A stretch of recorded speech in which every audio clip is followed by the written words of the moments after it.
Welcome to geo science. 9th സ്റ്റാൻഡേർഡിലെ on the roof of the world എന്ന ചാപ്റ്ററിന്റെ 4ാമത്തെ പാർട്ടാണ് ഈ വീഡിയോ. ആദ്യത്തെ 3 പാർട്ടുകളും ഈ ചാനലിൽ തന്നെ അപ്ലോഡ് ചെയ്തിട്ടുണ്ട്.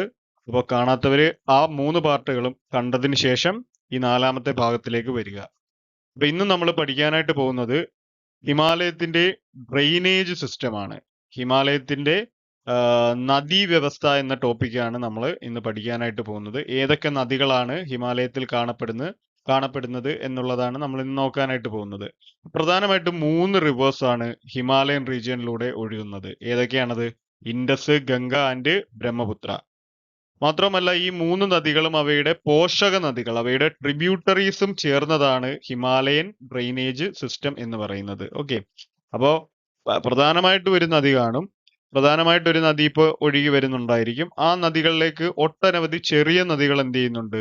വന്ന് ചേരുന്നുണ്ട് അല്ലെ? പല ഭാഗങ്ങളിൽ നിന്ന് ചെറിയ നദികൾ അതിലേക്ക് വന്ന് ചേരുന്നുണ്ട്. ഈ വന്നു ചേരുന്ന ചെറിയ നദികളെ വിളിക്കുന്ന പേരാണ് ട്രിബ്യൂട്ടറീസ് അഥവാ പോഷക നദികൾ എന്ന് പറയുന്നത്. അപ്പൊ ഇവിടെ നമുക്കൊരു പ്രധാനപ്പെട്ട നദി കാണാനായിട്ട് സാധിക്കും. ഇവിടെ ഒരു പ്രധാനപ്പെട്ട നദി ഒഴുകുന്നുണ്ട്. ആ പ്രധാനപ്പെട്ട നദിയിലേക്ക് വന്നു ചേരുന്ന ചെറിയ ചെറിയ നദികളെയാണ് നമ്മൾ എന്തെന്ന് വിളിക്കുന്നത്? ട്രിബ്യൂട്ടറീസ് എന്ന് വിളിക്കുന്നത്. അപ്പൊ ഇതൊരു ട്രിബ്യൂട്ടറി ആണ്, ഇത് മറ്റൊരു ട്രിബ്യൂട്ടറി ആണ്, ഇത് 3ാമത്തെ ട്രിബ്യൂട്ടറി, അതുപോലെ ഇത് 4ാമത്തെ ട്രിബ്യൂട്ടറി. അപ്പൊ ഇതുപോലെ ഇൻഡസിനും ഗംഗയ്ക്കും ബ്രഹ്മപുത്രയ്ക്കും എന്തുണ്ട്? ഒരുപാട് ട്രിബ്യൂട്ടറീസ് ഉണ്ട്. അപ്പോ ആ ട്രിബ്യൂട്ടറീസും കൂടി, ഈ പ്രധാന നദികൾക്കൊപ്പം തന്നെ ആ ട്രിബ്യൂട്ടറീസും കൂടി ചേർന്നാണ് ഹിമാലയൻ ഡ്രെയിനേജ് സിസ്റ്റം ഫോം ചെയ്തിട്ടുള്ളത്. അപ്പോൾ ഈ ഫസ്റ്റ് സെന്റൻസിൽ പറയുന്നത് എന്താണെന്ന് നോക്കാം. Indus, Ganga and Brahmaputra rivers along with their tributaries create the Himalaya drainage system. അതായത് ഹിമാലയൻ നീരൊഴുക്ക് വ്യൂഹം, ഡ്രെയിനേജ് സിസ്റ്റം എന്ന് പറഞ്ഞാൽ നീരൊഴുക്ക് വ്യൂഹമാണ്. അതായത് നദികളെ എല്ലാം കൂടി ചേർത്ത് നമ്മൾ പറയുന്നതാണ് ഡ്രെയിനേജ് സിസ്റ്റം എന്നുള്ളത്. അപ്പൊ ഹിമാലയ ഡ്രെയിനേജ് സിസ്റ്റം ക്രിയേറ്റ് ചെയ്യുന്നത് ആരൊക്കെയാണ്? ഇൻഡസും ഗംഗയും ബ്രഹ്മപുത്രയും, ഈ 3 റിവേഴ്സും. അതിന്റെ കൂടെ അതിന്റെ കൂടെ ആരൊക്കെയുണ്ട്? their tributaries, അവയുടെ പോഷക നദികളും കൂടി ചേർന്നാണ് എന്ത് ഫോം ചെയ്യുന്നത്? Drainage system. എവിടുത്തെ? ഹിമാലയത്തിലെ ഡ്രെയിനേജ് സിസ്റ്റം ഫോം ചെയ്യുന്നത്. അപ്പോ ഹിമാലയ പ്രദേശത്തെ നദീ വ്യവസ്ഥയെ കുറിച്ച് ചോദിക്കുകയാണെങ്കിൽ 3 റിവേഴ്സ് ആണ് ഓർക്കേണ്ടത്. അത് സിന്ധു, ഗംഗ, ബ്രഹ്മപുത്രയാണ്. ഈ 3 നദികളും അവയോടൊപ്പം ആരും ചേരുന്നുണ്ട്? അവയുടെ പോഷക നദികളും ചേർന്നാണ് ഹിമാലയൻ നീരൊഴുക്ക് വ്യൂഹം സൃഷ്ടിക്കുന്നത്. പ്രധാനമായിട്ടും ഹിമാലയൻ നദികൾക്ക് വെള്ളം കിട്ടുന്നത് മഴയിൽ നിന്നും മഞ്ഞിൽ നിന്നുമാണെന്ന് കഴിഞ്ഞ ക്ലാസ്സിൽ ഞാൻ പറഞ്ഞിട്ടുണ്ട്. അതുകൊണ്ട് തന്നെ ഈ റിവേഴ്സ് ഒരിക്കലും വറ്റാറില്ല. എല്ലാ കാലത്തും ഈ റിവേഴ്സിൽ എന്ത് കാണും? വെള്ളം കാണും. മഴയിൽ നിന്ന്, അതായത് മഴക്കാലം, റെയിനി സീസൺ നോക്കുകയാണെങ്കിൽ ഇവയ്ക്ക് മഴയിൽ നിന്ന് വെള്ളം കിട്ടും. അതേസമയം സമ്മർ സീസൺ, വേനൽക്കാലം നോക്കുകയാണെങ്കിൽ ഇവയ്ക്ക് മഞ്ഞുരുകിയുള്ള, വേനൽക്കാലം ആകുമ്പോൾ ചൂട് കൂടുമല്ലോ, അപ്പൊ മഞ്ഞ് ഉരുകി ഗ്ലേഷ്യേഴ്സ് മെൽറ്റ് ചെയ്ത് വരുന്ന വാട്ടറാണ് ആ ഒരു സമ്മർ സീസണിൽ ഇതിൽ കാണുന്ന വെള്ളം. അപ്പൊ സമ്മർ സീസണിലും വെള്ളമുണ്ട്, റെയിനി സീസണിലും വെള്ളമുണ്ട്.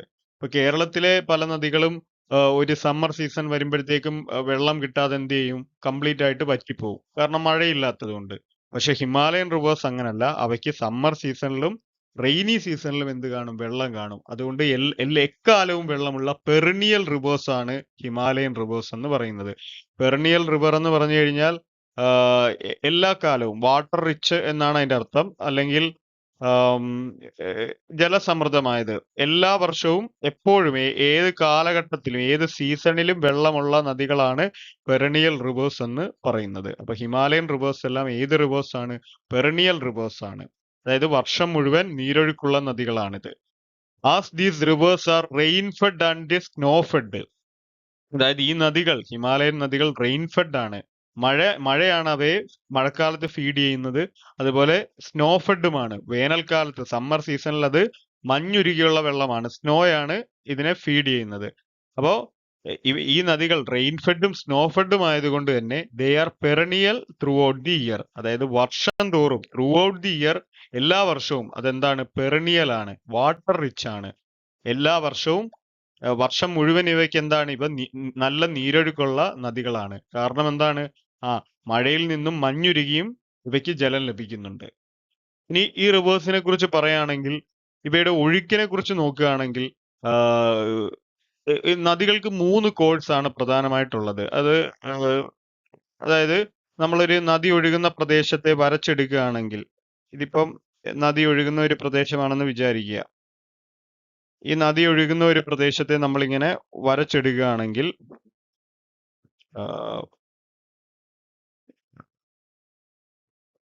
ഇവിടെ ഇപ്പൊ ഇതൊരു നദി ഒഴുകുന്ന പ്രദേശമാണെന്ന് വിചാരിക്കുക.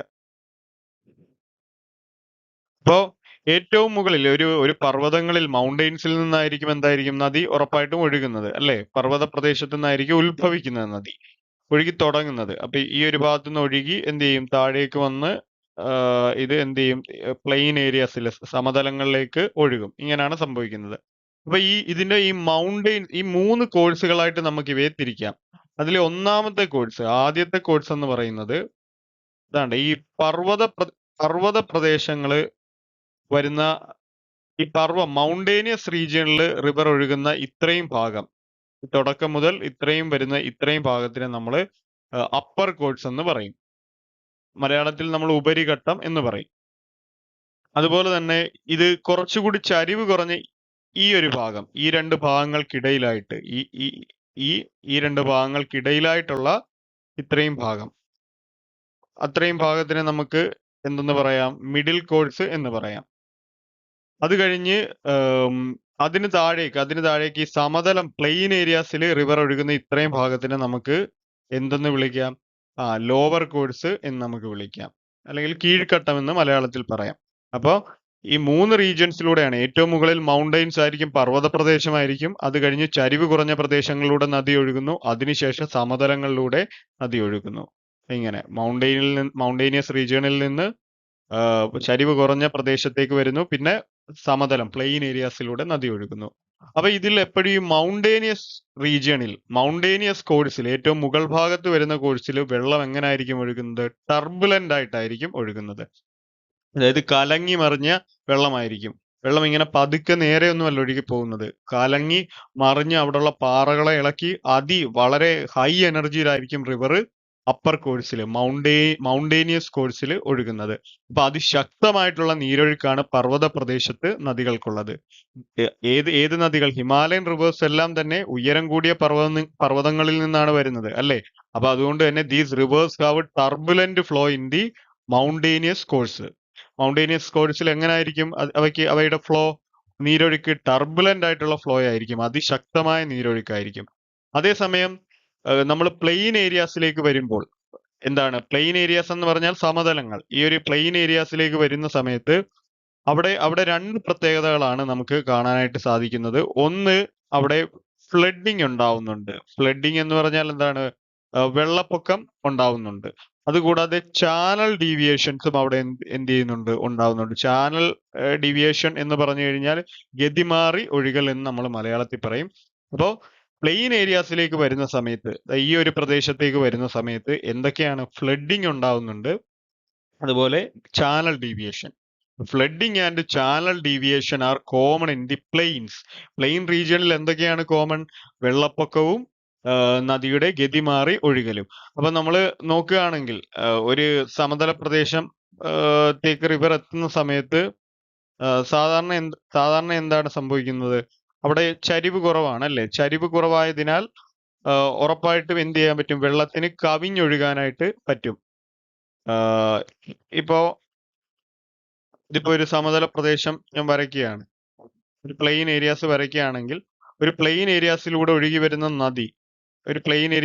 ഒഴുകി വരുന്ന നദി ആണിതെന്ന് വിചാരിക്കുക. അപ്പൊ ഇത് വെള്ളപ്പൊക്കം എപ്പോഴും ഇവിടെ ഉണ്ടാകാം. കാരണം ഇപ്പൊ വെള്ളം നദിയിൽ കൂടി വരുന്ന സമയത്ത് വെള്ളം എങ്ങോട്ടേക്ക് ഒഴുകും? ഈ സൈഡിലേക്ക് വെള്ളം ഒഴുകും. സൈഡിലേക്ക് ആ 2 സൈഡിലേക്കും വെള്ളം കവിഞ്ഞൊഴുകും. കാരണം ചരിവ് കുറവായതിനാൽ സമതലങ്ങളിൽ, പ്ലെയിൻസിൽ എന്തുണ്ടാവും? ഫ്ലഡിങ് എപ്പോഴും ഉണ്ടാകും. ഇത് നമ്മൾ ആകാശത്തുനിന്ന് ഒരു നദിയെ നോക്കുന്ന വ്യൂ ആണ് ഞാൻ വരച്ചിട്ടുള്ളത്. അപ്പൊ സൈഡിലേക്ക് എന്ത് ചെയ്യും? 2 സൈഡിലേക്കും വെള്ളം കവിഞ്ഞൊഴുകും. മുകളിൽ നിന്നാണ് നദി വരുന്നതെങ്കിൽ, പ്ലെയിൻ ഏരിയാസിൽ വരുമ്പോൾ വെള്ളം മഴക്കാലത്ത് എന്ത് ചെയ്യും? കവിഞ്ഞൊഴുകും. അപ്പൊ അവിടെ ഫ്ലഡിങ് ഉണ്ടാവും. അതുപോലെ തന്നെ ചാനൽ ഡീവിയേഷൻസും ഉണ്ടാവും. ഇപ്പൊ ഒരു പർവ്വത പ്രദേശത്ത് നിന്ന് നദി ഇറങ്ങി വരുമ്പോ ഏകദേശം നദി ഒരു സ്ട്രെയിറ്റ് ആയിട്ടാണ് ഒഴുകുന്നതെങ്കിൽ, ഒരു പ്ലെയിൻ ഏരിയാസിലേക്ക് ഇറങ്ങി കഴിയുമ്പോഴത്തേക്കും അതിന്റെ നദി ഒഴുകുന്ന ചാനൽ ചാനൽ എന്ന് പറഞ്ഞാൽ നദി ഒഴുകുന്ന ആ ഒരു പാതയെ വിളിക്കുന്ന പേരാണ് ചാനൽ. അപ്പൊ നദിയുടെ ചാനൽ എന്ത് ചെയ്യുന്നു? ഡീവിയേറ്റ് ചെയ്യാൻ തുടങ്ങും. രണ്ട് സൈഡിലേക്ക് ഇങ്ങനെ വളയാനായിട്ട് തുടങ്ങും. കാരണം ആ സ്ലോപ്പ്, ചരിവ് കുറവായതിനാൽ നദിക്ക് എന്ത് ചെയ്യാം? വളഞ്ഞു പുളഞ്ഞ് ഒഴുകാനായിട്ട് സാധിക്കും. അപ്പൊ ചാനൽ ഡീവിയേറ്റ് ചെയ്യുന്നതും എവിടെയാണ്? പ്ലെയിൻ ഏരിയാസിലാണ്. ഇപ്പൊ ചാനൽ ഡീവിയേഷനും ഫ്ലഡിങ്ങും പ്ലെയിൻ ഏരിയാസിൽ കോമൺ ആണ്. അതേസമയം മൗണ്ടേനിയസ് കോഴ്സിൽ, പർവ്വത പ്രദേശങ്ങളിൽ എന്താണ്? ടർബുലന്റ് ആയിട്ടുള്ള ഫ്ലോ ആണ് കാണപ്പെടുന്നത്. ഓക്കെ. അപ്പൊ അടുത്തതായിട്ട് ഈ പ്രദേശത്ത്, അതായത് നദികൾ പ്രധാനമായിട്ടും ക്രിയേറ്റ് ചെയ്യുന്ന ലാൻഡ് ഫോംസ് ഏതൊക്കെയാണെന്നാണ് നമ്മൾ നോക്കാനായിട്ട് പോകുന്നത്. ലാൻഡ് ഫോംസ് എന്ന് പറഞ്ഞു കഴിഞ്ഞാൽ ഭൂരൂപങ്ങൾ എന്നാണ് മലയാളം. ഭൂരൂപങ്ങൾ ഇപ്പൊ നദികളും ഹിമാനികളും അതുപോലെ വിൻഡും ഓഷനിലെ വേവ്സും എല്ലാം എന്ത് നിർമ്മിക്കുന്നുണ്ട്? പലതരം ലാൻഡ് ഫോംസ്, ഭൂമിയിൽ പല രൂപങ്ങൾ നിർമ്മിക്കുന്നുണ്ട്. അതുപോലെ റിവേഴ്സും എന്ത് ചെയ്യുന്നുണ്ട്? പലതരത്തിലുള്ള രൂപങ്ങൾ, ലാൻഡ് ഫോംസ് നിർമ്മിക്കുന്നുണ്ട്. പ്രധാനമായിട്ടും റിവേഴ്സ് ക്രിയേറ്റ് ചെയ്യുന്ന ലാൻഡ് ഫോംസ് ആണ് V shaped valleys and gorges. V shaped valleys ഉണ്ട്, അതുപോലെ തന്നെ എന്തും ക്രിയേറ്റ് ചെയ്യും? ഗോർജസും ക്രിയേറ്റ് ചെയ്യും. അപ്പൊ വി ഷേപ്ഡ് വാലീസ്, ഗോർജസ്, അതുപോലെ തന്നെ വാട്ടർഫാൾസ്, ഇത് മൂന്നുമാണ് ഹിമാലയൻ റിവേഴ്സിൽ കാണപ്പെടുന്ന ലാൻഡ് ഫോംസ് എന്ന് പറയുന്നത്. അപ്പം ഇവിടെ എന്താണ് പറഞ്ഞിരിക്കുന്നത്? These rivers create landform such as V shaped valleys, gorges and waterfalls. V shaped valley എന്ന് പറഞ്ഞാൽ വിരൂപ താഴ്വരകൾ എന്ന് മലയാളത്തിൽ പറയും. ഗോർജസ് നമ്മൾ പഠിച്ചിട്ടുള്ളതാണ്, ഓൾറെഡി നമ്മൾ പഠിച്ചു, ഗിരികന്ധരങ്ങൾ എന്ന് മലയാളത്തിൽ പറയും. അതുകൂടാതെ വാട്ടർഫാൾസ്, വെള്ളച്ചാട്ടങ്ങളും നദികൾ നിർമ്മിക്കുന്നുണ്ട്. നദികൾ ഒരുപാട് ലാൻഡ് ഫോംസ് നിർമ്മിക്കുന്നുണ്ട്. പക്ഷെ ഹിമാലയൻ റിവേഴ്സ് പ്രധാനമായിട്ടും നിർമ്മിക്കുന്ന ഏതൊക്കെയാണ്? വി ഷേപ്ഡ് വാലീസും ഗോർജസും വാട്ടർഫാൾസുമാണ്. ഓക്കെ. അപ്പോൾ എന്താണ് വാട്ടർഫാൾസ് എന്നും വി ഷേപ്ഡ് വാലി എന്നും നമുക്ക് നോക്കാം. ഗോർജ് അല്ലെങ്കിൽ ഗിരികന്ധരം നമ്മൾ ആദ്യം റീജിയണൽ ഡിവിഷൻ പഠിച്ചപ്പോൾ പറഞ്ഞിട്ടുണ്ട്. അപ്പൊ അതുകൊണ്ട് അത് നമുക്ക് ഇവിടെ നോക്കേണ്ട ആവശ്യമില്ല. വാട്ടർഫാൾസ് എന്ന് പറഞ്ഞു കഴിഞ്ഞാൽ free fall of water vertically from A cliff in the course of a river or stream. അതായത് നദിയുടെ ഒഴുക്കിനിടയിൽ ഉയരത്തിൽ നിന്നും നദീജലം കുത്തനെ താഴേക്ക് പതിക്കുന്നതാണ് വെള്ളച്ചാട്ടം എന്ന് പറയുന്നത്.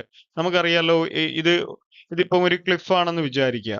ഒരു ക്ലിഫ്, ഒരു പാറക്കെട്ടാണ്, വലിയൊരു പാറക്കെട്ടാണ്. ഈ പാറക്കെട്ടിന്റെ മുകളിൽ നിന്ന് എന്ത് ചെയ്യുന്നു?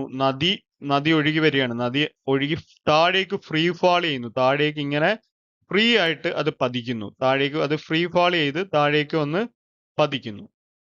ഇതിനെ പറയുന്ന പേരാണ് വാട്ടർഫാൾസ് എന്ന് പറയുന്നത്. ഇത് എങ്ങനെയാണെന്ന് വെച്ചാൽ വെർട്ടിക്കലി ആണിത് പതിക്കുന്നത്, കുത്തനെയാണ് പതിക്കുന്നത്. മുകളിൽ നിന്നും താഴേക്കല്ലേ വരുന്നത്, വെർട്ടിക്കൽ ആയിട്ടാണ് വരുന്നത്. അപ്പൊ മുകളിൽ നിന്നും താഴേക്കും നേരെ നദിയിലെ വെള്ളം അതിന്റെ കോഴ്സിൽ എന്ത് ചെയ്യുന്നു?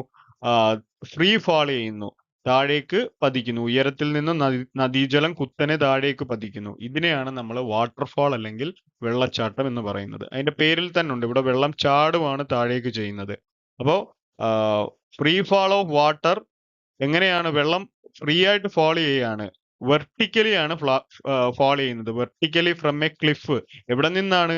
ഫ്രം എ ക്ലിഫ്, ഒരു പാറക്കെട്ടിൽ നിന്നാണ് വെള്ളം താഴേക്ക് പതിക്കുന്നത്. In the course of a river or stream. റിവറിനെ നമ്മൾ സ്ട്രീം എന്നും പറയാറുണ്ട്. അപ്പോൾ റിവർ അല്ലെങ്കിൽ സ്ട്രീമിന്റെ കോഴ്സിൽ, അതിന്റെ പാതയിൽ വെള്ളം താഴേക്ക് കുത്തനെ വെർട്ടിക്കലായിട്ട് ഫ്രീ ഫാൾ ചെയ്യുന്നതിനെയാണ് നമ്മൾ വാട്ടർഫാൾ അല്ലെങ്കിൽ വെള്ളച്ചാട്ടം എന്ന് പറയുന്നത്. ഇത് പ്രധാനമായിട്ടും ഇതിന്റെ കാരണമെന്ന് പറയുന്നത് ഇറ്റ് ഈസ് കോസ്ഡ്. അതിന് കാരണമാകുന്നത് എന്താണെന്ന് നോക്കാം. It is caused due to the excessive erosion of the soft rocks in the course of rivers. അതായത് ഇത് കോസ് ചെയ്യുന്നത് എന്താണ്? Due to the excessive erosion, അതായത് വളരെയധികം അപരദനം നടക്കുന്നതിന്റെ ഫലമായിട്ട്, എക്സസീവായിട്ട് ഉള്ള ഇറോഷന്റെ ഫലമായിട്ട്. എന്തിനെ? Erosion of the soft rocks, മൃദുശിലകളെ അല്ലെങ്കിൽ കട്ടി കുറഞ്ഞ പാറകളുടെ എക്സസീവ് ആയിട്ടുള്ള ഇറോഷൻ, അപരദനം കാരണമാണ് എന്ത് സംഭവിക്കുന്നത്? വാട്ടർഫാൾസ് രൂപം കൊള്ളുന്നത്. അപ്പോ it is caused due to the excessive erosion of the soft rocks in the course of a river. റിവറിന്റെ കോഴ്സിൽ, റിവറിന്റെ പാതയിൽ എന്ത് സംഭവിക്കുന്നു? സോഫ്റ്റ് റോക്കുകൾക്ക്, കട്ടി കുറഞ്ഞ അല്ലെങ്കിൽ ഉറപ്പ് കുറഞ്ഞ ശിലകൾക്ക് എക്സസീവായി ഇറോഷൻ സംഭവിക്കുന്നു. അമിതമായിട്ട് അപരദനം സംഭവിച്ചാണ് വെള്ളച്ചാട്ടം ഉണ്ടാവുന്നത്. ഇറോഷൻ അല്ലെങ്കിൽ അപരദനം എന്താണെന്ന് കഴിഞ്ഞ ക്ലാസ്സിൽ നമ്മൾ ഡിസ്കസ് ചെയ്തിട്ടുണ്ട്. എന്തായിരുന്നു? നദി അല്ലെങ്കിൽ കാറ്റ് ആയാലും അതല്ലെങ്കിൽ തിരമാല ആയാലും എന്ത് തന്നെ ആയാലും പാറകളെയും അതിന്റെ വശങ്ങളിലുള്ള മണ്ണിനെയും എല്ലാം ഇളക്കിക്കൊണ്ട് പോകുന്നതിനെ പറയുന്ന പേരാണ് ഇറോഷൻ അല്ലെങ്കിൽ അപരദനം. അപ്പൊ നദി പോകുന്ന വഴിയിൽ അത് ഒരുപാട് പാറയൊക്കെ എന്ത് ചെയ്യുന്നുണ്ട്, ഇളക്കിക്കൊണ്ട് പോകുന്നുണ്ട് അല്ലെ, അതാണ് ഇറോഷൻ എന്ന് പറയുന്നത്. അപ്പോൾ ആ ഇറോഷൻ കാരണമാണ് വാട്ടർഫാൾ ഉണ്ടാവുന്നത്. അത് ഏത് റോക്കിന്റെയാണ്? സോഫ്റ്റ് റോക്കിന്റെ ഇറോഷൻ കാരണമാണ് ഇത് ഉണ്ടാവുന്നത്. അപ്പൊ ഇത് നമുക്കൊന്ന് വരച്ചു നോക്കാം, എങ്ങനെയാണെന്ന് ഒന്ന് വരച്ചു നോക്കാം. ഇതിപ്പോ ഒരു ഒരു പ്രദേശമാണ്. ഈ ഒരു പ്രദേശത്ത് ഇത് ഇത്രയും ഹാർഡായിട്ടുള്ള കട്ടി കൂടിയ പാറകളാണെന്ന് വിചാരിക്കുക. കട്ടി കൂടിയ പാറകളാണ്. അപ്പൊ ഈ കട്ടി കൂടിയ പാറകൾക്ക് അടുത്തായിട്ട് തന്നെ കട്ടി കുറഞ്ഞ പാറകൾ എന്ത് ചെയ്യുന്നുണ്ട്, കാണപ്പെടുന്നുണ്ട്. ഈ നദി ഒഴുകുന്ന വഴിയിൽ എന്താണ്, ഇവിടെ എല്ലാം കട്ടി കുറഞ്ഞ പാറയാണെന്ന് വിചാരിക്കുക.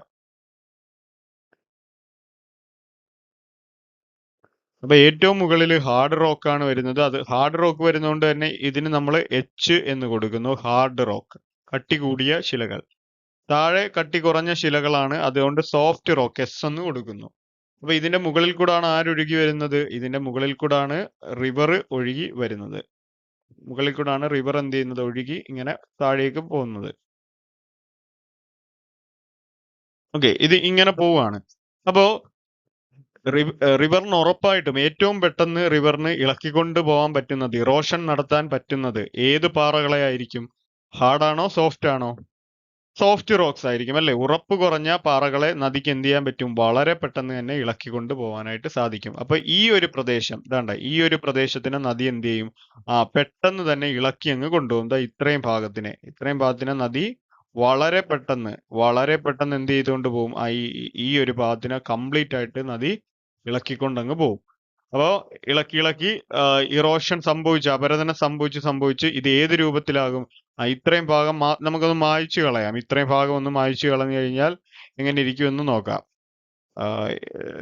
ഇത്രയും ഒരു ഭാഗം പോയി കഴിഞ്ഞാൽ എന്താവും? അടിഭാഗത്ത് വരുന്നത് എന്താണ്? അടിഭാഗത്ത് വരുന്നത് സോഫ്റ്റ് റോക്സ് ആണ് അല്ലേ, സോഫ്റ്റ് റോക്സ് ആണ്. അപ്പോ മുകളിലുള്ള ഹാർഡ് റോക്ക് കംപ്ലീറ്റ് ആയിട്ടും അവിടെ തന്നെ നിപ്പുണ്ട്. പക്ഷെ സോഫ്റ്റ് റോക്ക് എന്ത് ചെയ്തു? ഈ ഒരു ഭാഗത്തെ പാറകൾ മൊത്തം നദി ഇളക്കിക്കൊണ്ടുപോയി ഇറോഷൻ വഴി. അപ്പോ ഇവിടെ ഒരു വലിയ ഒരു വെർട്ടിക്കൽ ആയിട്ടുള്ള ഒരു ക്ലിഫ്, ഒരു പാറക്കെട്ട് രൂപപ്പെടുകയും നദി എന്ത് ചെയ്യുന്നു? ഒഴുകി വരുന്ന പാതയിൽ നദി മുകളിൽ നിന്നും താഴേക്ക് ഇങ്ങനെ ഫ്രീ ആയിട്ട് ഫാൾ ചെയ്യും, ചാടും. അപ്പൊ ഇങ്ങനെയാണ് വെള്ളച്ചാട്ടങ്ങൾ രൂപപ്പെടുന്നത്. ഓക്കെ, അപ്പൊ ഹിമാലയൻ റിവേഴ്സിൽ നമുക്ക് എന്ത് നമ്മൾ കാണാറുണ്ട്? വാട്ടർഫാൾസ് കാണാറുണ്ട്. കാരണം ഹിമാലയൻ റിവേഴ്സ് എന്ത് നിർമ്മിക്കുന്നുണ്ട്? വാട്ടർഫാൾസ് നിർമ്മിക്കുന്നുണ്ട്. അതുപോലെ തന്നെ ഹിമാലയൻ റിവേഴ്സ് നിർമ്മിക്കുന്ന മറ്റൊന്നാണ് വി ഷേപ്ഡ് വാലീസ് അല്ലെങ്കിൽ വി രൂപ താഴ്വരകൾ. അതെങ്ങനെയാണെന്ന് നോക്കാം.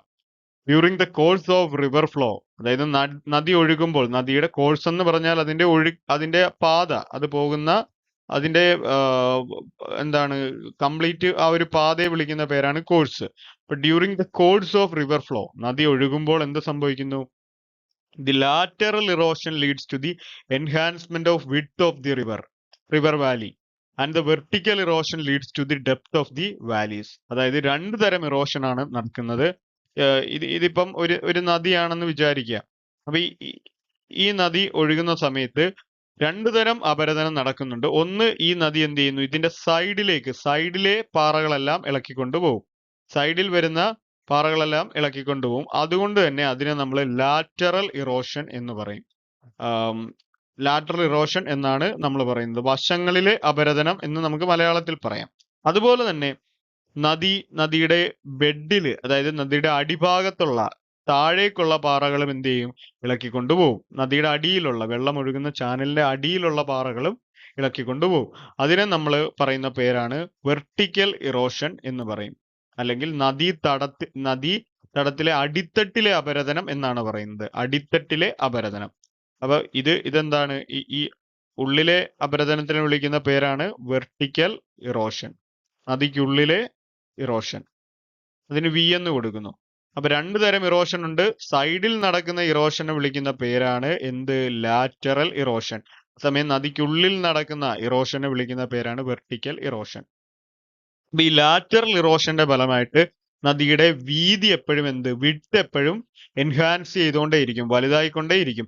കാരണം ഈ സൈഡിൽ വരുന്ന പാറകളെ എല്ലാം ആരിളക്കിക്കൊണ്ട് പോകും? നദി ഇറോഷൻ വഴി ഇളക്കിക്കൊണ്ട് പോകും. അപ്പൊ നദിയുടെ വീതി എപ്പോഴും ഓരോ തവണയും എന്ത് ചെയ്തുകൊണ്ടിരിക്കും?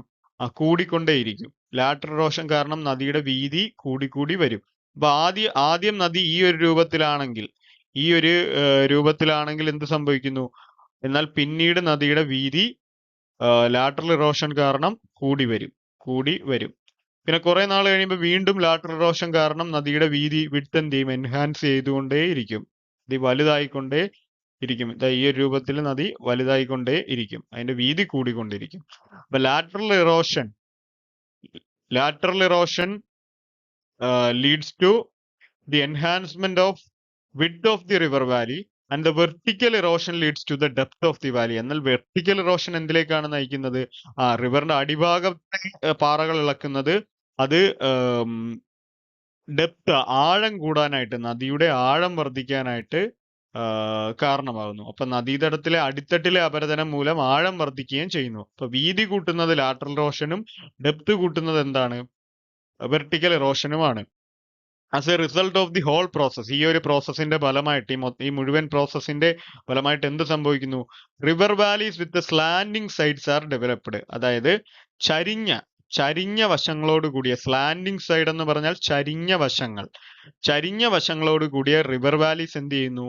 ഫോം ചെയ്യുന്നു, ഡെവലപ്പ് ചെയ്യുന്നു, ഉണ്ടാകുന്നു. As a result of this process river valleys with slanting sides are developed. ഇങ്ങനെ ഉണ്ടാവുന്നത് നമുക്ക് ഈ ഒരു പിക്ചറിലേക്ക് നോക്കിയാലായിട്ട് കറക്റ്റ് ആയിട്ട് കാണാനായിട്ട് സാധിക്കും. ഇവിടെ ഈ ഒരു ഭാഗത്ത് ഇവിടുത്തെ വശങ്ങൾ നോക്കിയേ. നദിയുടെ വശങ്ങളിൽ ലാറ്ററൽ ഇറോഷൻ സംഭവിച്ചു, നദിയുടെ അടിഭാഗത്ത് വെർട്ടിക്കൽ ഇറോഷൻ സംഭവിച്ചു. അപ്പൊ അന്നേരം നദി ഈ ഒരു രൂപത്തിലായിരിക്കും നദിയുടെ വശങ്ങൾ ഇരിക്കുന്നത്. അപ്പൊ ഇതിന്റെ താഴ്ഭാഗത്ത് കൂടി പോകുന്നതാണ് നദി, താഴെ കൂടെ നദി പോകുന്നുണ്ട്, കണ്ടോ? അപ്പൊ നമ്മൾ ഇതിന്റെ ഒരു വാലി എങ്ങനെയാണ് എന്ന് നോക്കിക്കഴിഞ്ഞാൽ സ്ലാൻഡിങ് ആയിട്ടുള്ള ചരിഞ്ഞ വശങ്ങളാണ് കാണാനായിട്ട് സാധിക്കുന്നത്, അല്ലെ? ചരിഞ്ഞ വശങ്ങൾ ഏത് രൂപത്തിലാണ്, ഏത് അക്ഷരം പോലെയാണ് ഇരിക്കുന്നത്? It resembles V, the alphabet V അതായത് ഇംഗ്ലീഷ് ആൽഫബറ്റ് വി പോലെയാണ് ഇത് ഈ ഒരു സൈഡ് വശങ്ങൾ ഇരിക്കുന്നത്. അപ്പൊ ഇവിടുത്തെ വാലീസ് സ്ലാൻഡിങ് ആയിട്ടായിരിക്കും ഇരിക്കുന്നത്. അപ്പൊ ഇങ്ങനെയുള്ള വാലീസിനെ വിളിക്കുന്ന പേരാണ് വി ഷേപ്ഡ് വാലീസ്. നോക്കിയേ, as a result of the whole process river valleys with slanting sides are developed. ചരിഞ്ഞ വശങ്ങളോട് കൂടിയ വാലീസ്, താഴ്വരകൾ രൂപപ്പെടുന്നു. അത് ഏത് അക്ഷരത്തിനെ പോലെ ഇരിക്കുന്നു? Since they resemble the English alphabet V, English അക്ഷരമാലയിലെ വി അക്ഷരത്തിനോട് സാദൃശ്യമുള്ളതിനാൽ the valleys are known as V-shaped valleys. അപ്പൊ ഇങ്ങനെ ഉണ്ടാകുന്ന ഈ താഴ്വരകളാണ് V-shaped valleys, അല്ലെ? ഇവിടെ നമുക്ക് നോക്കിയാലായിട്ട് കാണാനായിട്ട് സാധിക്കും. ഇതെല്ലാം തന്നെ എന്താണ്? വി രൂപത്തിലാണ് ഈ വാലീസ് ഇരിക്കുന്നത്, ഇംഗ്ലീഷ് ആൽഫബറ്റ് വി. അപ്പൊ ഇത്രയുമാണ് നമുക്ക് ഡ്രെയിനേജ് സിസ്റ്റത്തിൽ വരുന്ന land forms, Himalayan rivers create ചെയ്യുന്ന ലാൻഡ് ഫോംസ്. ഏതൊക്കെയാണത്? V shaped valleys, gorges and waterfalls. ഇത് ഹിമാലയത്തിന്റെ ഒരു ഡ്രെയിനേജ് മാപ്പാണ് തന്നിട്ടുള്ളത്. അതായത് ഹിമാലയൻ റിവർ സിസ്റ്റം കംപ്ലീറ്റ് ആയിട്ട് ഈ മാപ്പിൽ നമുക്ക് കാണാനായിട്ട് സാധിക്കും. ഇപ്പോൾ പ്രധാനമായിട്ടും നമ്മൾ നേരത്തെ പറഞ്ഞു ഹിമാലയൻ ഡ്രെയിനേജിൽ വരുന്ന റിവേഴ്സ് ഏതൊക്കെയാണെന്നുള്ളത്. ഇൻഡസ്, ഗംഗ, ബ്രഹ്മപുത്ര. അപ്പൊ നമുക്ക് ആദ്യമായിട്ട് ഇതിൽ ഇൻഡസ് എവിടെയാണെന്ന് നോക്കാം. ഏറ്റവും മുകളിലായിട്ട്, അതായത് ആ ഒരു ജമ്മു ആൻഡ് കാശ്മീരിന്റെ ആ ഒരു ഭാഗത്തായിട്ടാണ്, കണ്ട ഈ ഒരു ഭാഗത്തായിട്ടാണ് ഇൻഡസ് റിവർ വരുന്നത്. ഇൻഡസ് റിവർ ഇങ്ങനെ ഈ ഒരു ഭാഗത്തു കൂടി ഒഴുകി നേരെ താഴേക്ക് പോവുകയാണ് ചെയ്യുന്നത്. ഇതങ്ങ് ഒഴുകി പോകും, കംപ്ലീറ്റ് ചെന്നിട്ട് അറബിക്കടലിൽ പോയി അങ്ങ് പതിക്കും. അപ്പൊ ഇത് ഇന്ത്യയിലൂടെ കുറച്ച് ഭാഗം മാത്രമേ ഒഴുകുന്നുള്ളൂ. അത് കഴിഞ്ഞത് പാകിസ്ഥാനിലേക്ക് ഇറങ്ങി പോവുകയാണ് ചെയ്യുന്നത്. അപ്പൊ ഇതിലേക്ക് നമുക്ക് കാണാം ഒരുപാട് റിവേഴ്സ്, ഇപ്പൊ ചലം റിവർ ഇവിടുന്ന് വന്ന് ചേരുന്നുണ്ട്. ട്രിബ്യൂട്ടറീസ് ആണ്, സിന്ധു നദിയുടെ ട്രിബ്യൂട്ടറീസ് ആണ്.